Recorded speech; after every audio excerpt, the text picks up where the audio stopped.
This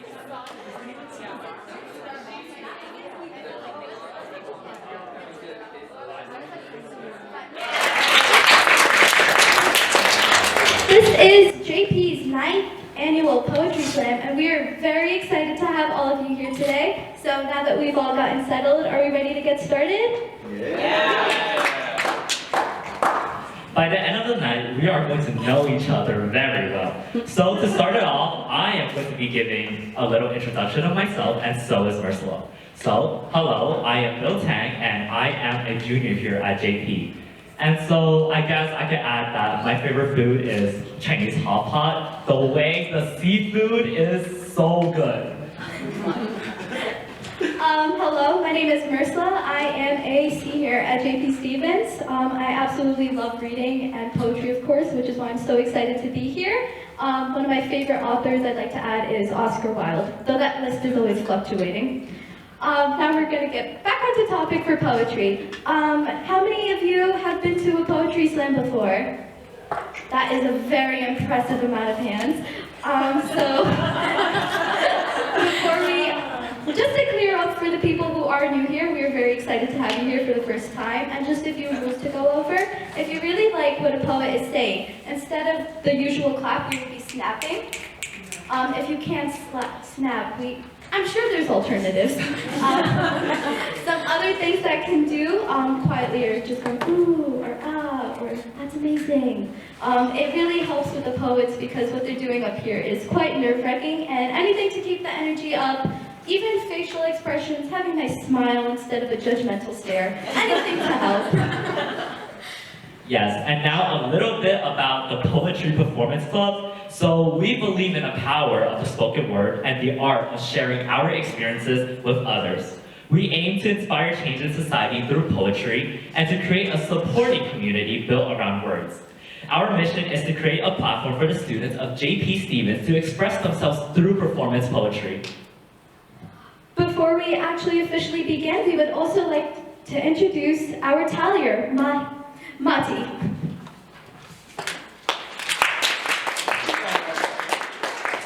Oh, okay. Moving. Okay, so our theme for this year's Poetry Slam is change. We encourage our poets to explore this theme through moments, reflections, scenarios, or stories that showed change for them. Change is something that we all must face as it is the only constant in this world. Sometimes change is for the better, and sometimes it requires that little bit of courage and resilience. And now we will be introducing our judges. Our first judge for the night is the amazing Miss Sanabria. Next, we have the brilliant Mr. Cashing. After that, we have the amazing Miss Bettenker. Joining us is also the inspiring Miss Akron.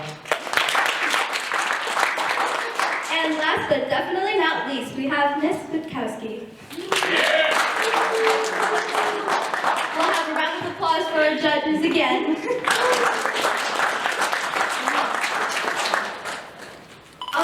Afterwards, just to reiterate how the tallying works, is that the poets are going to be evaluated by our lovely judges that we just introduced, and they have a rubric that they're going to be using, and afterwards the scores will be calculated. After that, we have a first, second, and third place winner. Now that that's been established, we're going to be getting the show started. Please turn off your cell phones to avoid any distractions for the performers, just so they all have an equal and fair chance without getting distracted. And please sit back and get excited.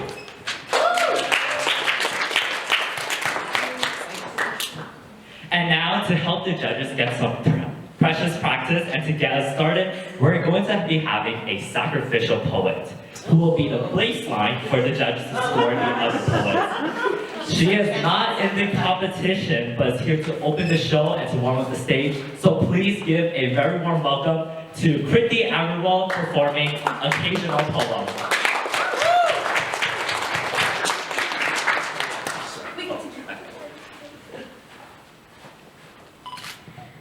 Miss Marcus says that an occasional poem is a poem. written about something important or special that's gonna happen or already has. Think of a specific occasion, she says, and write about it. Like what? Lamont asks. He's all slouched down in his seat. I don't feel like writing about no occasion.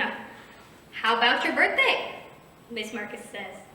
What about it? Just a birthday comes in June and it ain't June, Lamont says. As a matter of fact, he says, it's January and it's snowing. Then his voice gets real low and he says, and when it's January and all cold like this, it feels like June's a long, long ways away. The whole class looks at Miss Marcus. Some of the kids are nodding. Outside, the sky looks like it's made out of metal, and the cold, cold air is rattling the window panes and coming underneath them too. I've seen Lamont's coat. It's gray, and the sleeves are too short. It's down, but it looks like a lot of the feathers have fell out a long time ago. Miss Marcus got a nice coat. It's down too, but real puffy, so maybe when she's inside of it, she can't even tell January from June. Write about January, she says. That's an occasion. But she looks a little bit sad when she says it. Like she's sorry she ever brought the whole occasional poem thing up. I was gonna write about Mama's funeral, but Lamont and Miss Marcus going back and forth sapped all the ideas from my head. I guess them arguing on a Tuesday in January is an occasion. So I guess this is an occasional poem. Thank you.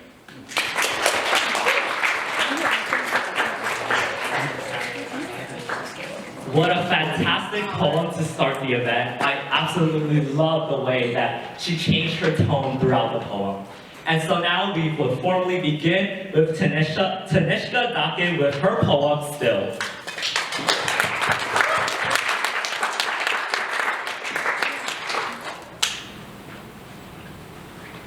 Hello everyone, my name is Tanishka Dake and this is Still. I'd like to stand for a moment, just a moment, and take this moment in, commit it to my memory, but I'm moving even if I didn't ask to be. I'd tell you a story, but it's not yet fully written, but there's one part where I was driving by a fence post, and far away, it was slow.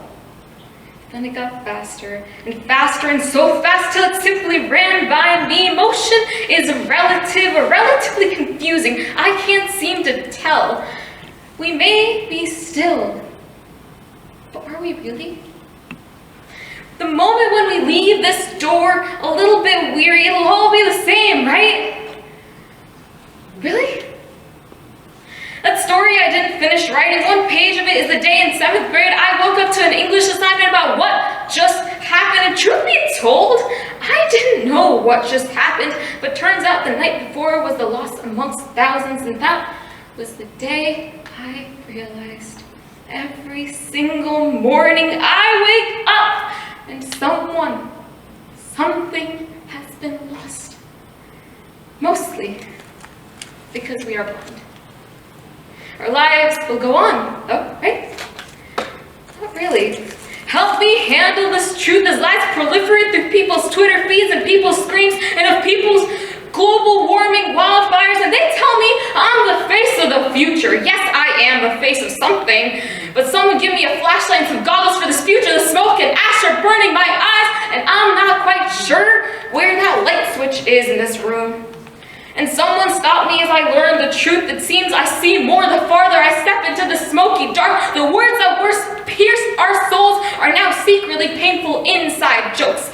And someone stopped me as I remember, please, no child should ever sit in the stairs hoping their parents were in that subway station in New York, where the gunshots rang out metal, hitting soul with force, for shattering both souls and hearts in a nation, no matter the drama or green card visa citizenship separation.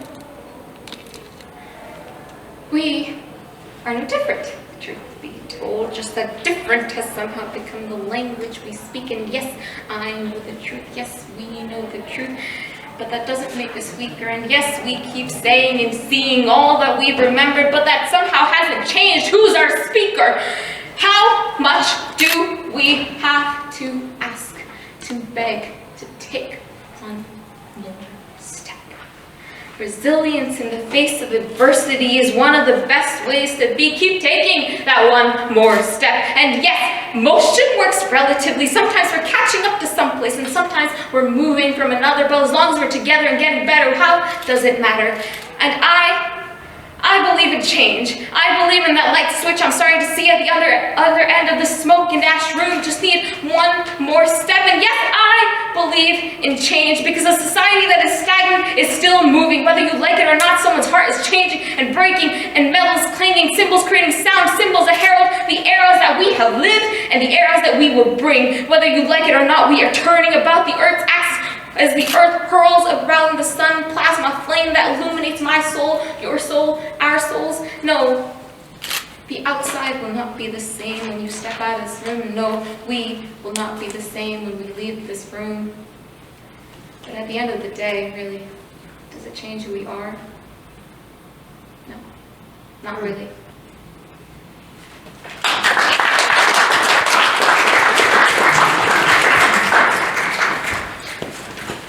That was such a brilliant beginning of the competition. I think I got teary-eyed in the middle. It was so intense.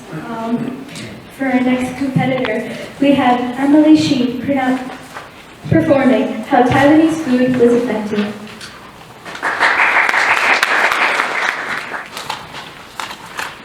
Greetings, ladies and gentlemen. I'll be performing How Taiwanese Food Was Invented.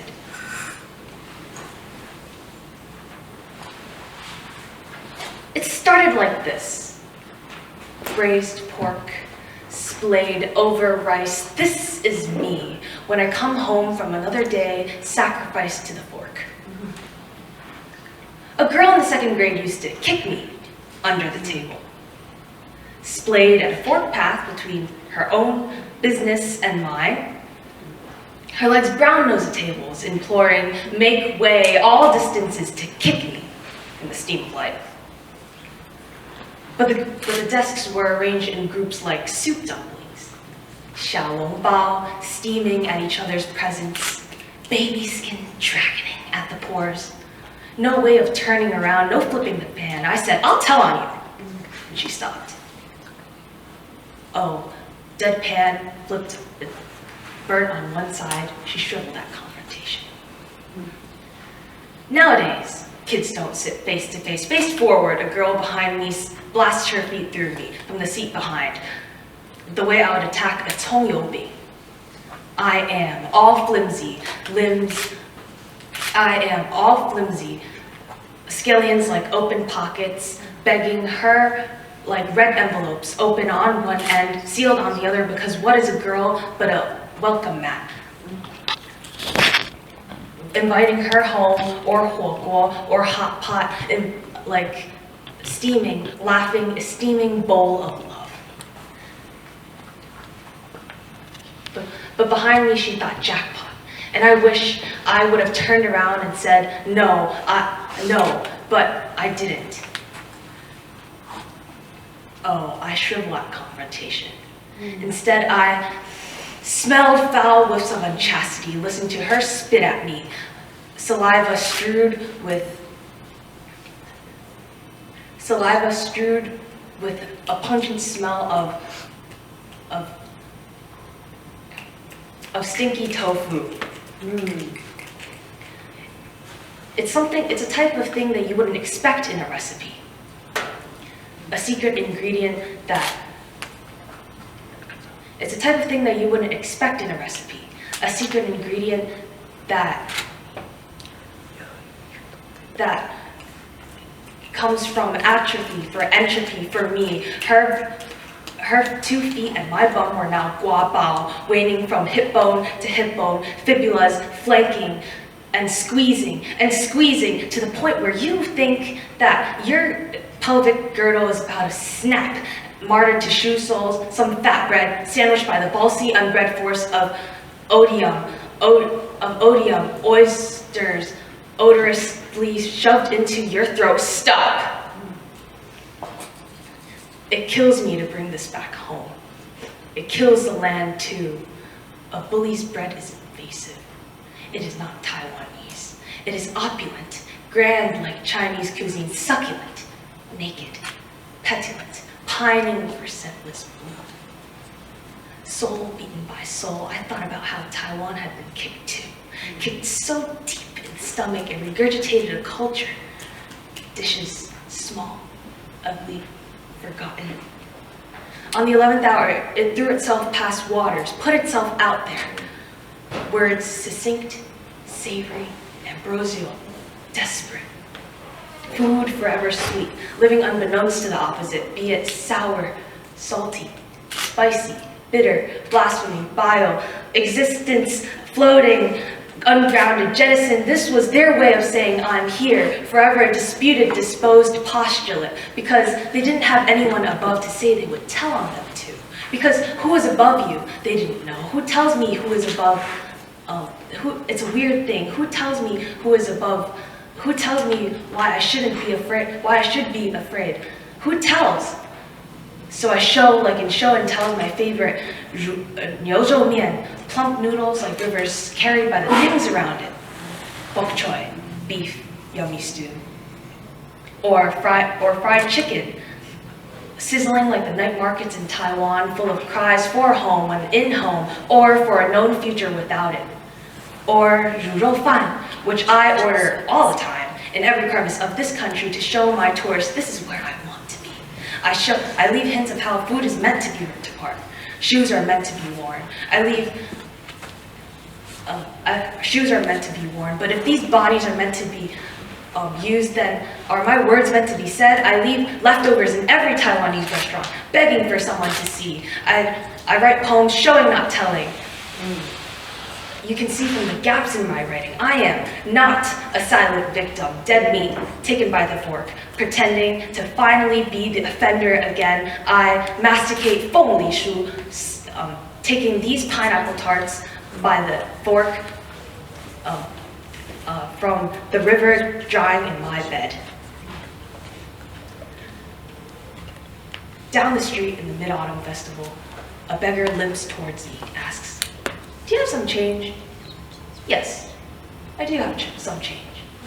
God forbid, I've changed from a brazen to a craven. In calculus, we are learning derivatives, now integrals. We've been taught how to change and how to change back, but I still confuse the two. Yes, I am changing all the time. I am who I am not. All of us are everyone, begging each other for one another, begging for the self that I am not, or used to be, hampered, helplessly hampered, shaped, tempered into cowardice. Emily, are you loving? Imagine the letter E. I've been told you're a kitchen cabinet, all limbs jutting out from your body. A reaching gesture, mistaken for a helping hand, elbows rusted to sandpaper, shelves, snapping point. So when my teacher forbade the phrase from the dawn of mankind, because it's predestined, I think to myself, I haven't even been able to go back that far, to the me with guts full of words, to my parents, to Taiwan with earthquakes. So often I see it, even as a coward, my heart knocking respectfully at my chest. In front of my bully, I see the sun proposing to the earth, pulling on our bodies till they burst. Girl, I'd do it in my own teeth. Hide until I break, until I spill what I mean, until the beggar can't take me anymore and says, no, like, do you have money? Change. Eat xiancao with us and carve out grass jelly like selling souls and secrets worth kicking under the table, face to face. Braised pork, splayed over rice. This is not me, wishing my words will save me. Somehow, I come home and my family is whom I tell myself to tell. Oh, mother, you quake so fast your chest barely opens. But your clouds are about but I know your clouds are about to cry, and I know once I dismount from my bully's recipe, I will have given more than I can take back. Writing to be brave again, so we talk, and I write, and they give me food. Thank you.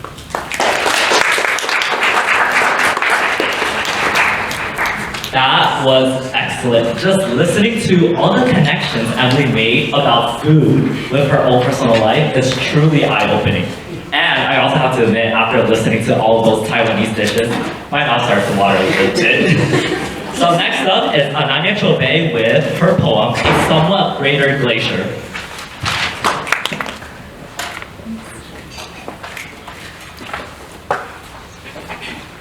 Hi, my name is Ananya Chobe, and I will be performing A Somewhat Greater Glacier. A staggering lifestyle. A simple yearning for an open field of a mind. I am too susceptible to the solace. I succumb to comfort. However, that ends this moment. I shall become a gazania knocked over like a bowling pin by the wind that manages to crawl back up like an eight-legged arachnid with feet molded from alloy as firm as my beliefs. I'll grow once I learn to step away from my comfortable, convenient condition. Picture me as a bubble turning away from her stagnant soap solution. Yes, this is my resolution. Because staring into a dark abyss is more productive than taking not a single risk. For who are great people with no challenges, no hardships? I too want to step onto each stair that dares my inner mouse. I want to hear the cracks of each floorboard until the screech calls out, until a board breaks or snaps. What was once lost or trapped has now been found. I would like all ravens with greater wit than talons to propel me to mend my ways of thinking, awaken my senses, push me to take a leap of faith into this ocean of sprinkling winnings. Although I know now I must learn to delicately balance each string on the gentle tips of my fingers. Fickle things I must learn to cooperate with. I must learn to tolerate the heavy balance of a million raven balloons. I must grasp onto them before they float away to the moon, one by one, like memories of a loved one. They too wane, they too fade, but they carry pain. Now I have opened my horizons. I've realized it has been way past time and widened my eyes. Realized in styrofoam, I find a home while resting on bubble wrap. I realize my cover is blown. In the race of life, my meek mentality has often left me back in line. Like friction on an F1 track, my wheels were once blocky and rigid. Now I only see wheels. Wheels silky and soft, woven by larvae soon to erupt, like a lepidotron. Like a lepidotron, I must wait, befriend an entity, titled time that I might encounter at the gate. Now patience, being exposed, guiding me onto a new road, it has handed me a plate and told me, informed me to squeeze every second of my provided time as if it were a line. It has permeated the entirety of my linear being, simply saturated me with such advice that I must caper away from my perfectly puffed pillows as gelatinous as marshmallows and begin to see with a pinch of trial and error how much experience I will gather, which, according to the bee bombs of resilient nature, will make me grow into a fairly striving creature. Hoping, praying that finally I'll inhale the vapor of overcoming a somewhat greater glacier. Thank you.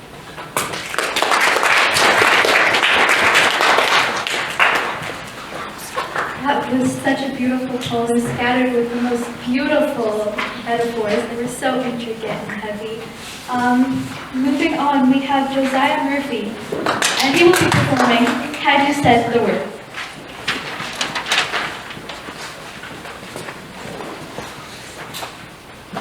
Hello, my name is Josiah, and I'm performing my poem, Had You Said the Word.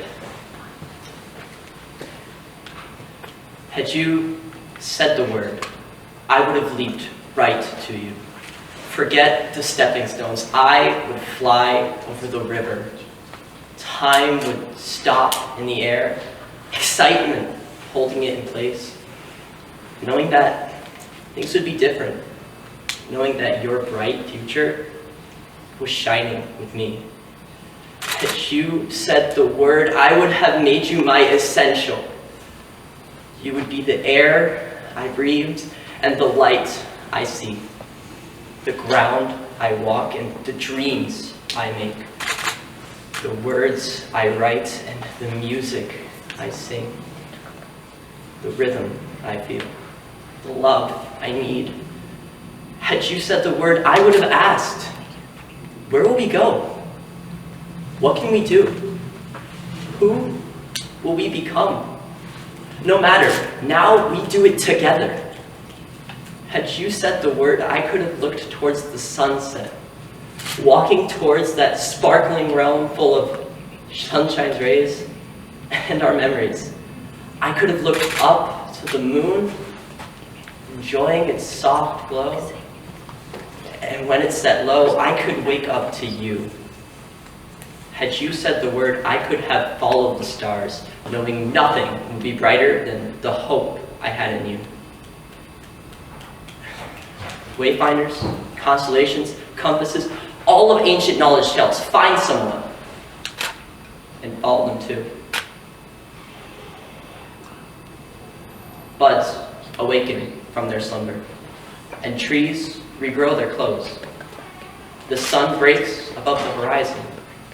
The waves continue their push and pull. Time doesn't stop, seasons never stay, and you...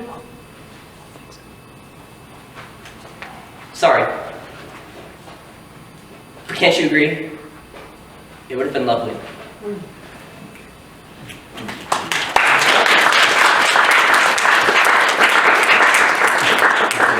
That just gave me the chills. It is such a bittersweet poem. And so next we have Kashmi Guerra with her poem, Partition. Hi, my name is Kashmi, and I will be performing a poem called Partition. And just for some context, the historical context, I guess, is that partition was a movement to separate India into India and Pakistan in the 1940s. Born on the wrong side was my grandfather, a 5-year-old who knew no means of violence, yet it was shoved down his throat and pierced in his skin. He closed his eyes and awoke 100 miles from home. His life forever altered, adapted, and changed. Curious imperials tread waves like reckless teenagers. With a quick swift of their pen, they break boundaries. The lines on the maps are so easily changed, exchanged to make room for more lines. But here's a point to consider. Have you ever been history's understood aggression?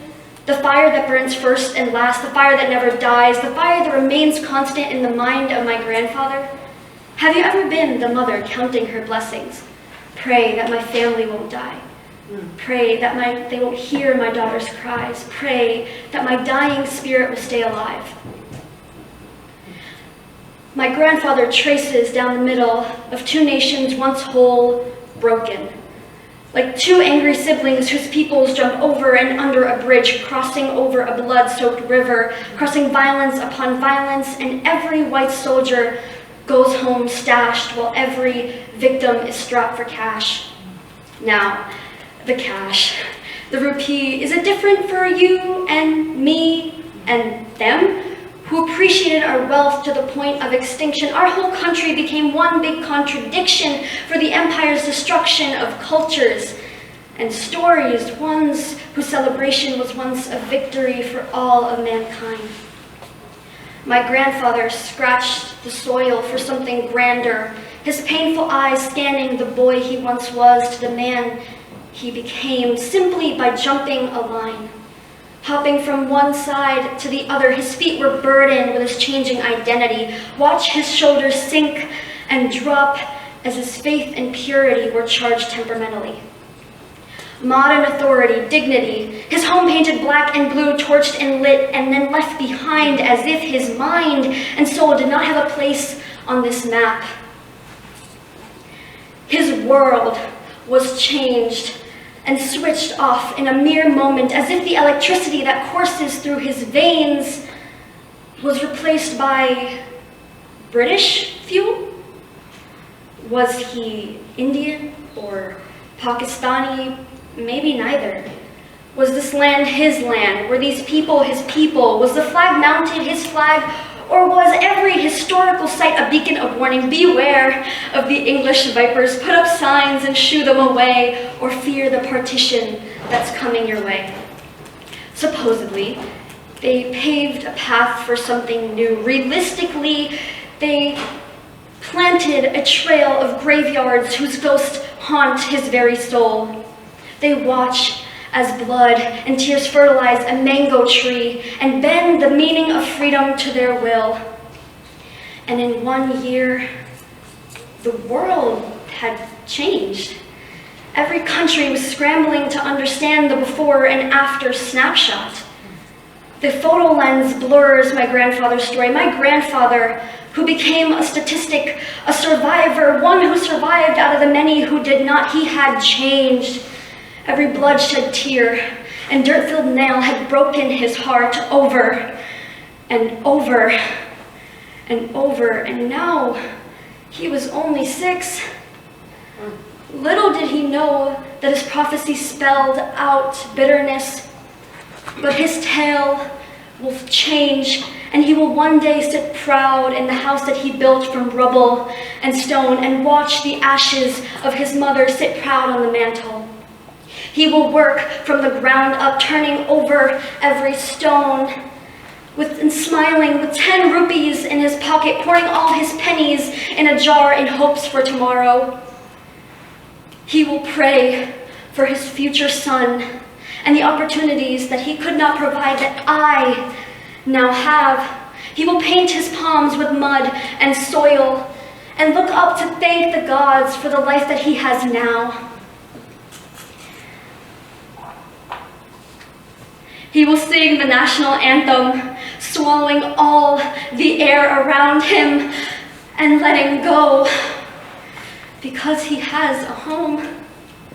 He recites his memories often, and my powers of translation, I craft his bravery in the form of poetry.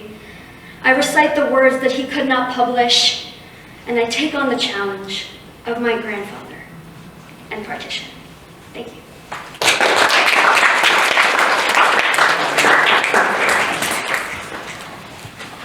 It was such a beautiful telling of such a tragic event, and the way that Kashmi was able to make it so personal was absolutely stunning. This has also been a wonderful way to conclude the first half of our Poetry Slam. Can we please have a hand for the amazing poets that just I hope everyone is energized after that intermission. We're going to be getting ready for our second half.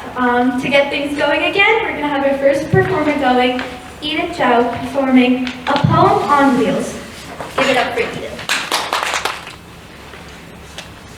A Poem on Wheels. My parents told me that I was gifted. To them, to humankind, to mindlessly lifting a grade out of the grind, flipping a curl while I'm at it. That all you got, world? And they made sure everyone knew. Who's that ingenue? Oh, that's our girl. Her achievement list sky high unfurled. When she was 2, she knew the alphabet. I bet yours was clueless till 4, and what's more, she heaves those groceries like Hercules with a boar on his back. No slack in our girl. She's not like that. Needless to say, their standards were quite low, but even so, I believed them. For a long moment, I believed I was gifted. Hallelujah. What a good daughter, they told me, and what little girl wouldn't love to hear that? The day after I passed my road test, I drove 4 hours straight from Pennsylvania all the way back to NJ.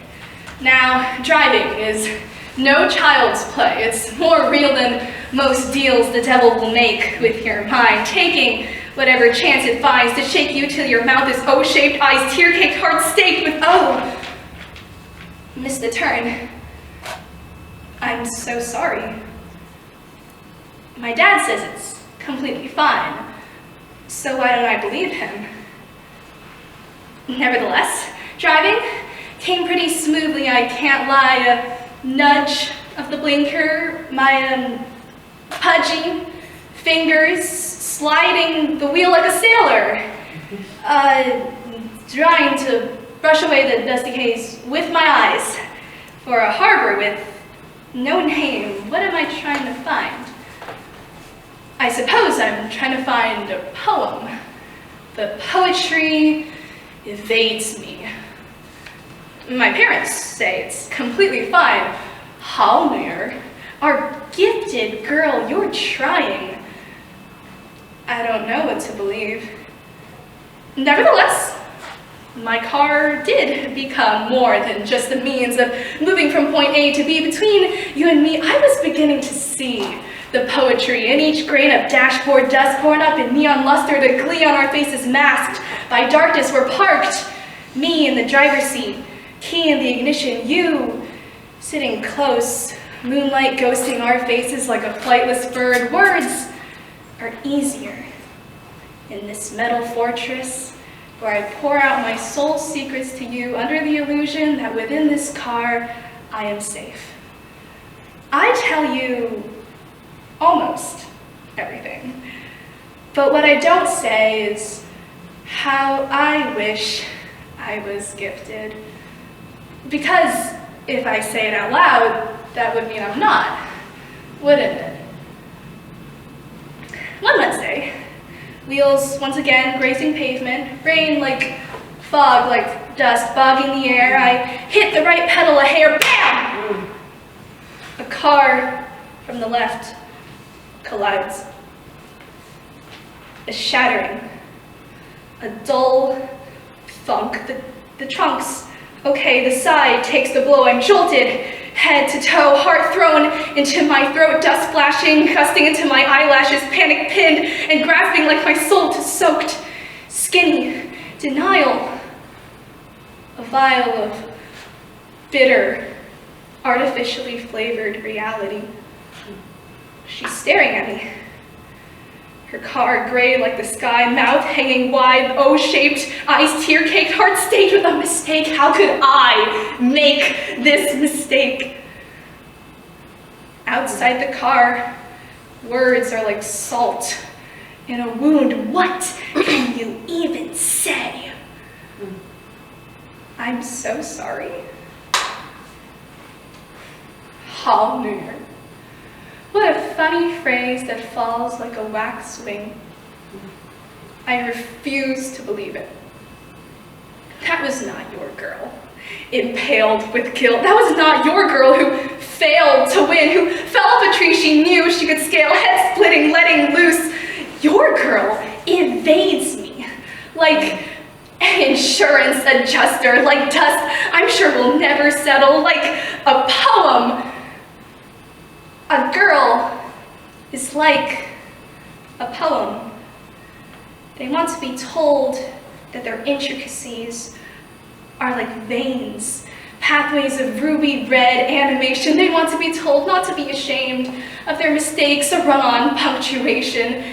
They want to be told they don't have to be gifted to be a gift presented in joy and wrapped in laughter. I am a poem. And if I am a poem, why do I refuse to dissect myself the way I entangle a blank sheet with straggling graphite lines? Why do I choose to embrace some stanzas and deface the others? It isn't easy to believe, but neither are words. My parents told me I was gifted to them, but I can say the same in return. And you. When I get to driving again, we'll sit there in the darkness, flightless moonbirds pulling the words out of my soul, flinging them onto the bridge of trust we've built between us and the dashboard dust, and this time, I'll tell you everything. Thank you.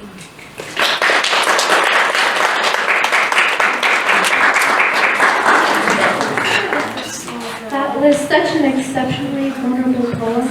Every part of it was very beautiful. Next we have Levantica Sivapraksini Virasiku performing Mother Reminds Me I Am Only 14.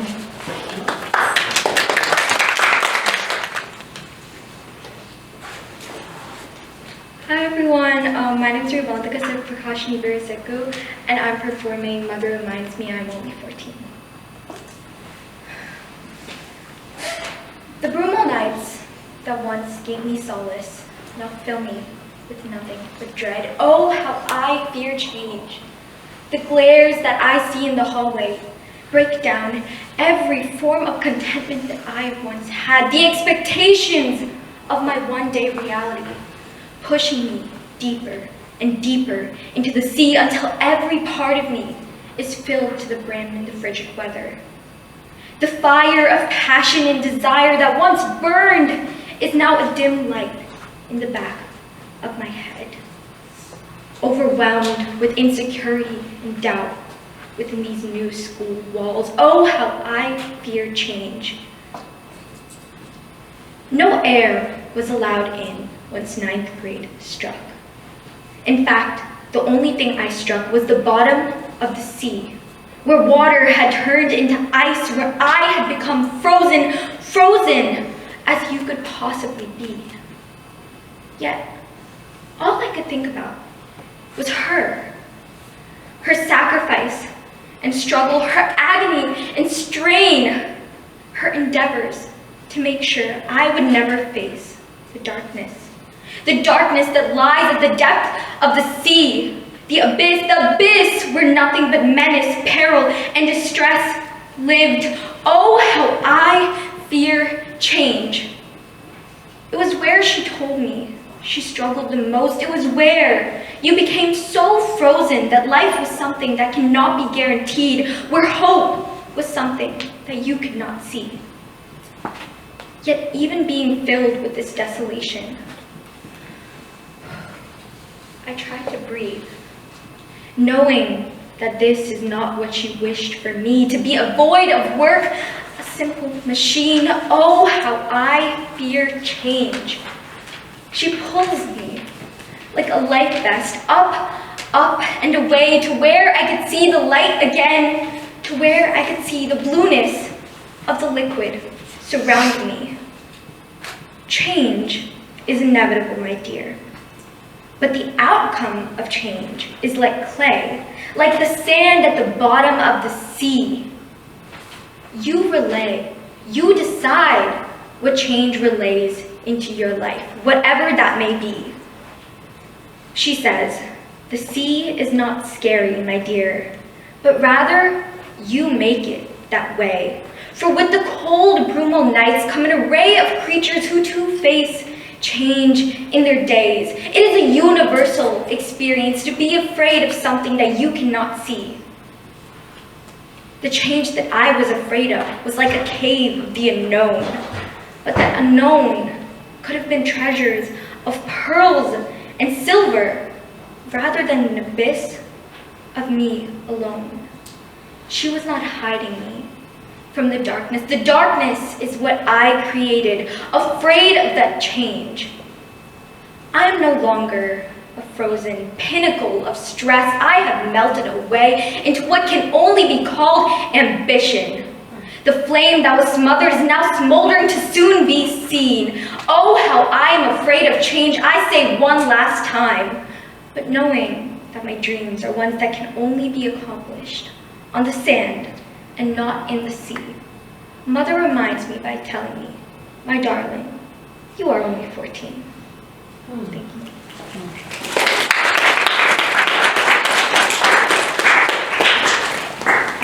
That was such a beautiful story. I absolutely adored the juxtaposition between the comforting words of the mother and the internal pain caused by oneself.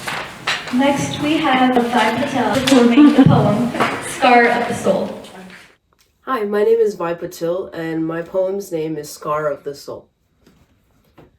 The one constant in my life, a neon paint stroke of impermanence, looming threats that remain inescapable. It forever wavers as a hideously beautiful monster that lurks in my bedroom in the dead of night, waiting to strike its prey. A sudden, familiar prick to the skin as soon as life begins to feel a little bearable. For change is forever etched into my skin, coursing through my veins as I succumb to the inevitable feeling of emptiness. To belong never seemed quite attainable. For change is forever scarred onto my soul, forever haunting the crevices of my brain. 9 living rooms, 9 kitchens, 9 homes. I remember each of them as vividly as the last, the same familiar feeling of waking up and starting over again and again and again. Each time with different stories attached, different shining and dull trophies that made it home. Home. What does that word mean anyway? Just another useless noun to throw around for any old room you live in. Home. It never felt quite right. It never felt like home to move around from place to place, just holding on to the desperate desire to feel like I belong. It flips my life like a coin, a never-ending guessing game of what's next. While all I can do is turn over like a new record, searching for the brightness amongst the deep and dark shadow that change unfailingly casts onto my life. The one constant, riding on the passenger seat, the reserved passenger seat on the road trip of my life. Change. Next we have Kanisha Shiv, who's performing Bike Rides. Hi everyone, I'm Kanisha Shiv and I'll be performing Bike Rides.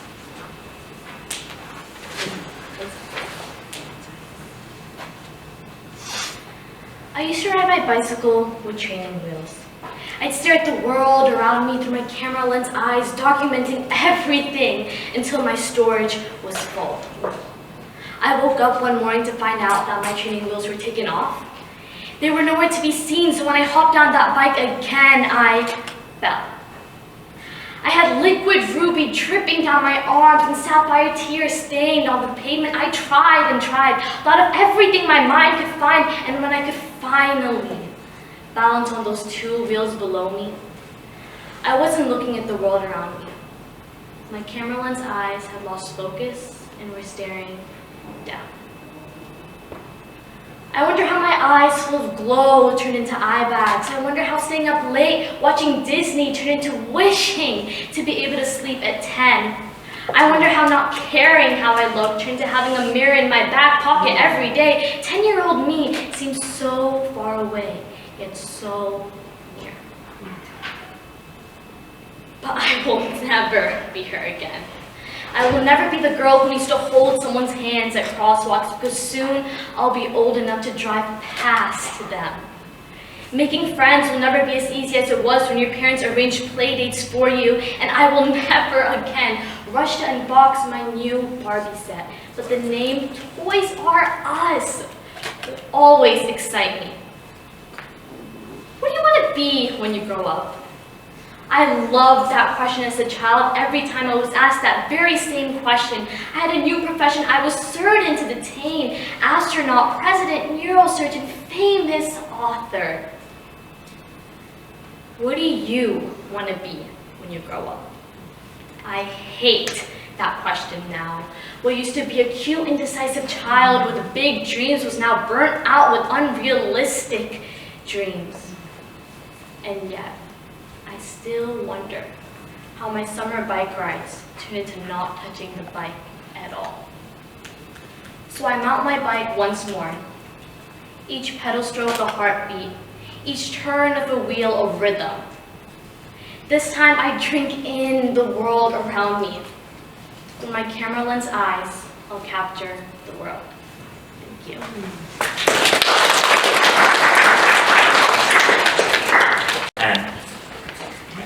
Amazing poem.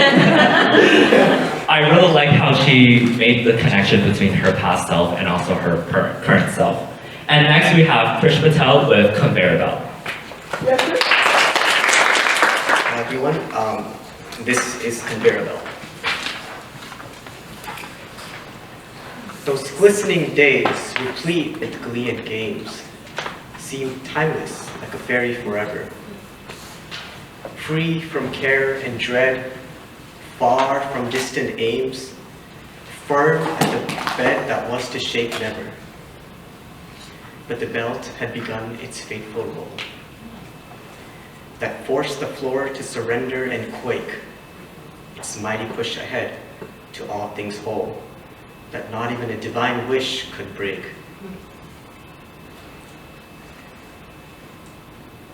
For it bows to laws of physics alone, and marches onward, strong-willed and fast. Its cogs spin oiled without a single groan, devoid of the heart that yearns for the past.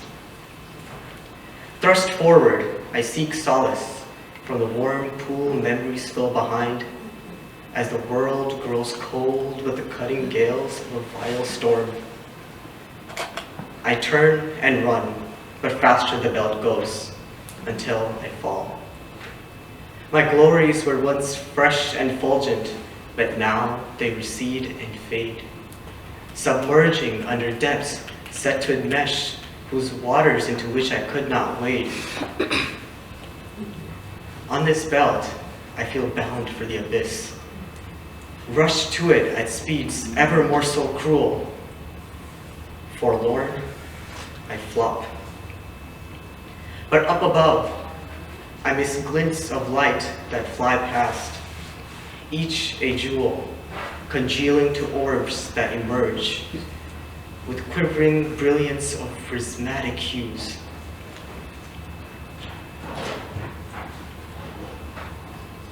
They flee my wistful hands that reach and urge, but grasp not, thanks to the belt's abuse. The more I reach back, the more the lights escape, as I, distracted by the things of old, lament this belt, which I cannot dream shape, that brings me wonders to awe and behold. But why? No more. I face front and stand straight. The belt unchanged, but the motion felt more tame. Upon my skin, those blustery winds abate to breezy welcomes. The dark, now aflame with many glories, like a glowing mist that swirls out of the tepid pool behind, waits for the belt to pass me through its mist, to part to new horizons, large and kind. Conveyed by the belt, I await the head, for lest the movement cease, I would be dead. Thank you.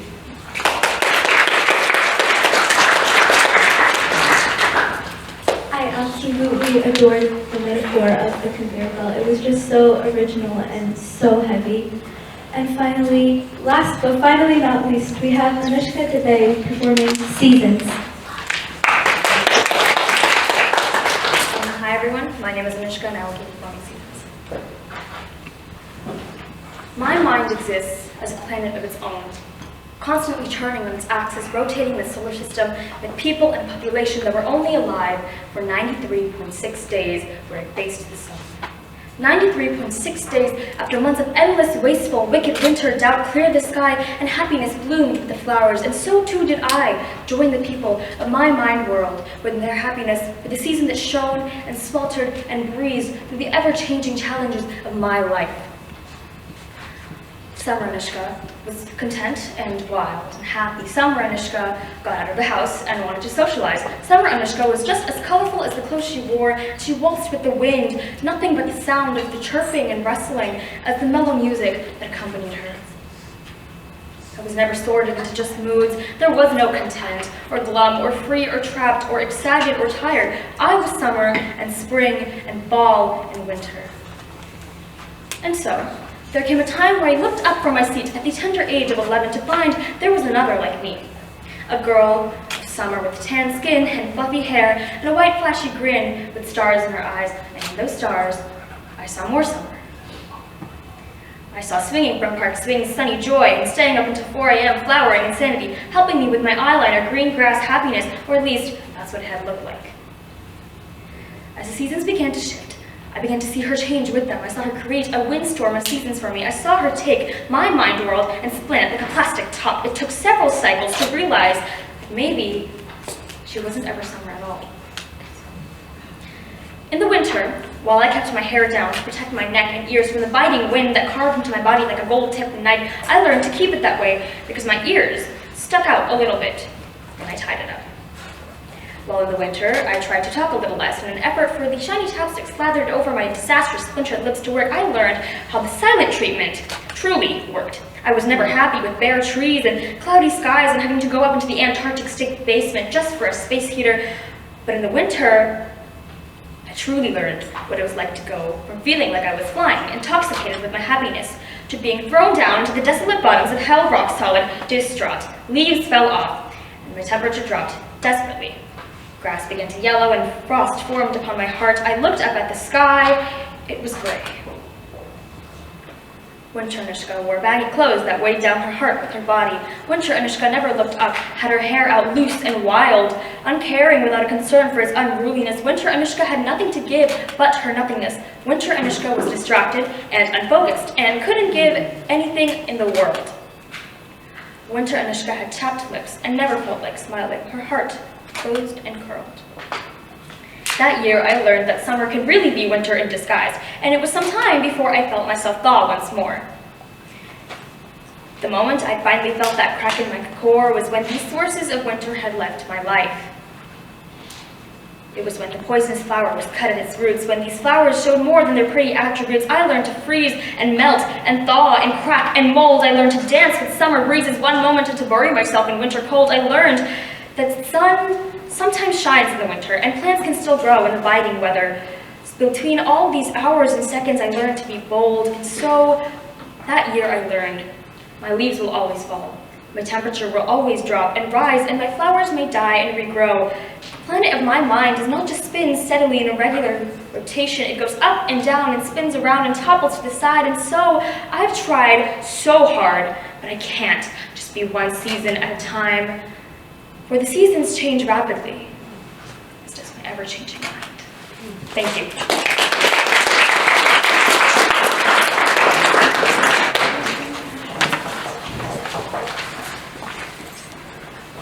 I love those seasons imagery. That was just so beautiful, and how you adapted to it until the end. That was absolutely amazing.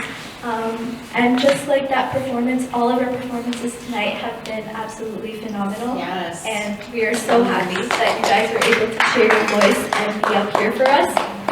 Now that all of our incredible poets have performed, we're going to give our judges and student volunteers some time to calculate their scores. And in the meantime, Mr. K will be putting up another poetry performance just for some entertainment. It's very, very amazing. Before we announce the results, I have a few things to say about Mr. K. It's because of him that this event has been possible. Throughout the entire year, he has been hosting meetings for the Poetry Performance Club, and it has been such a phenomenal experience. Every single month, it was something to look forward to, and Mr. K's brilliant ideas and creativity only inspired us even more. And it's because of him that all these amazing poets were also able to find a voice and share it with you at this performance slam.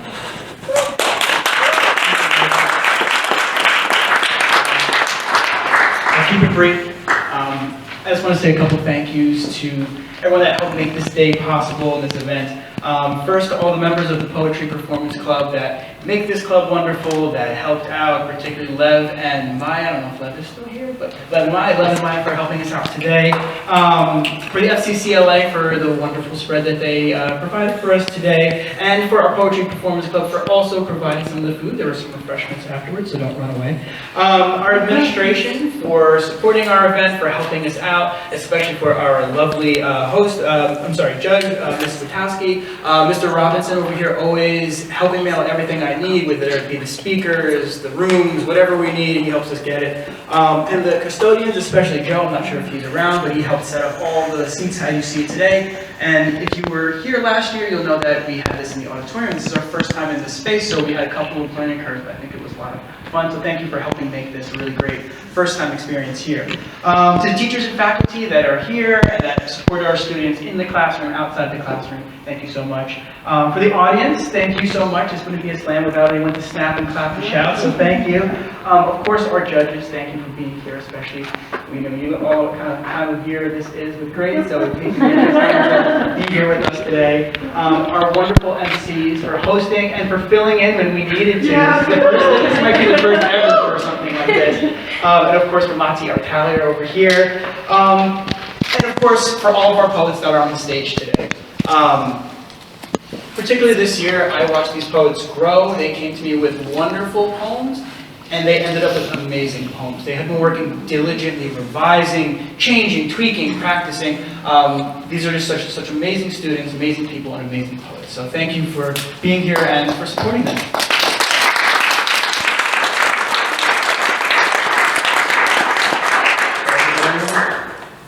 Oh, thank you, Dr. Riggy. I don't know if Dr. Riggy is still here. I can't forget Dr. Riggy, our principal. And our chaperones in the back, thank you for being here as well. Man in the door. No. Okay, all right. So now the real moment we've all been waiting for. We have our winners.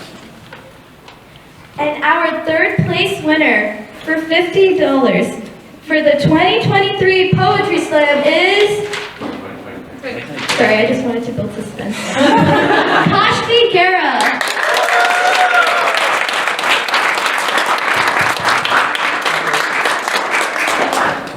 And our second place winner for $100 for this year's event is Kanisha Shiv.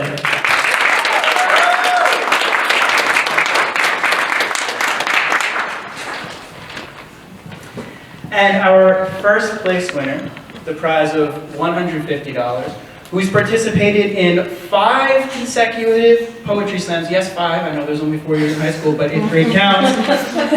Second-time winner and 4-time in a row placer for the JP Poetry Slam. Give it up for Ian Zhao.